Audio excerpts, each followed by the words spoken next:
85 शब्द प्रति मिनट की स्पीड से डिक्टेशन स्टार्ट होगी 3 सेकंड बाद।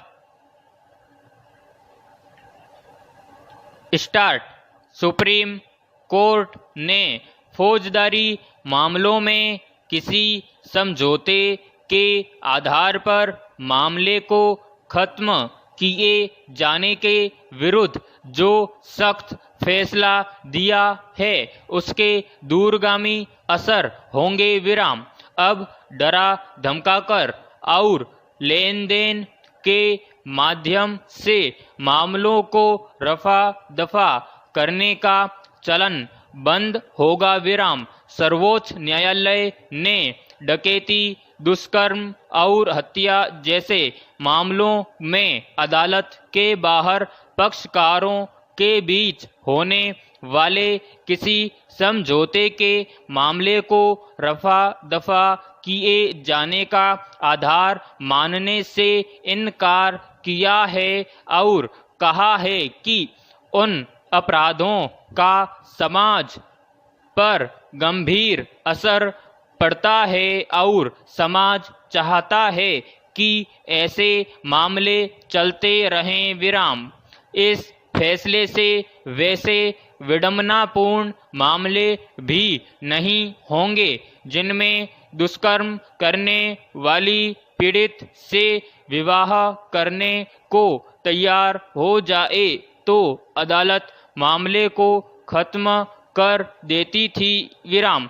यानी जेल गए बिना सुधरने की कोई गुंजाइश नहीं है और न्याय को खरीदे और दबाए जाने की आशंका घट गई है विराम। न्यायालय ने फौजदारी मामलों के समकक्ष धोखाधड़ी के मामलों को रखकर दूसरी महत्वपूर्ण व्यवस्था दी है विराम। दरअसल जिस मामले में यह फैसला आया है वह जमीन के मामले में धोखाधड़ी करने वाले 4 लोगों की अपील पर था जिसमें जमीन का मालिक समझौते के लिए तैयार हो गया था विराम। अदालत ने मामले को खारिज करने की अपील को नामंजूर करते हुए यह व्यवस्था दी कि धोखाधड़ी के वही मामले खारिज किए जा सकते हैं जिनका बड़ा हिस्सा दीवानी की प्रकृति का है विराम पैराग्राफ।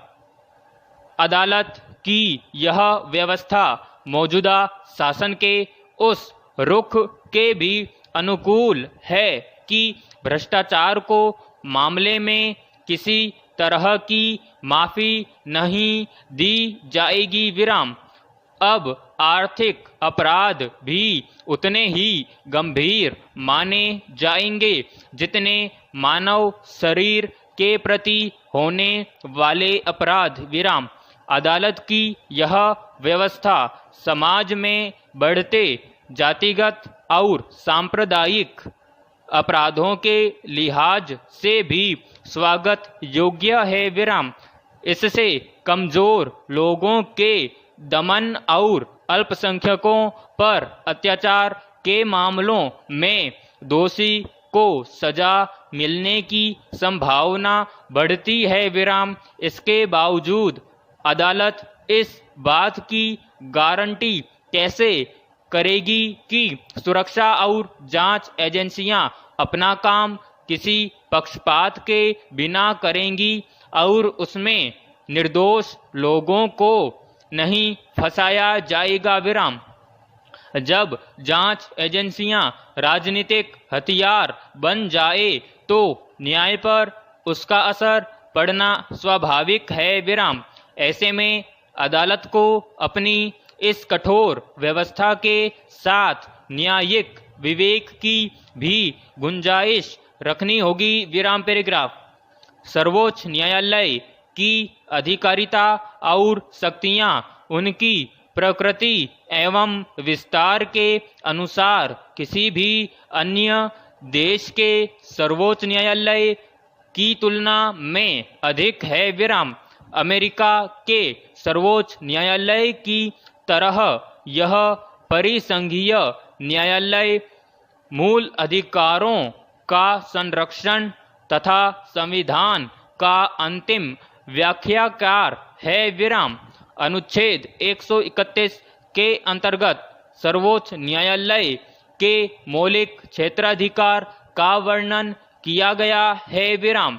ये मौलिक क्षेत्राधिकार ऐसे विवाद से संबंधित हैं जिसमें विधि का या तथ्य का कोई प्रश्न अंतर्निहित है, जिस पर कोई विधिक अधिकार का अस्तित्व अथवा विस्तार निर्भर करता है। विराम। इसके अंतर्गत सर्वोच्च न्यायालय 3 तरह के मामलों की सुनवाई करता है। विराम। भारत सरकार तथा एक या अधिक संघ के राज्यों के बीच के विवाद। विराम। एक और भारत सरकार और किसी राज्य या राज्यों एवं दूसरी ओर एक या अधिक अन्य राज्यों के बीच के विवाद। विराम। परस्पर 2 या अधिक राज्यों के बीच का विवाद। विराम समाप्त।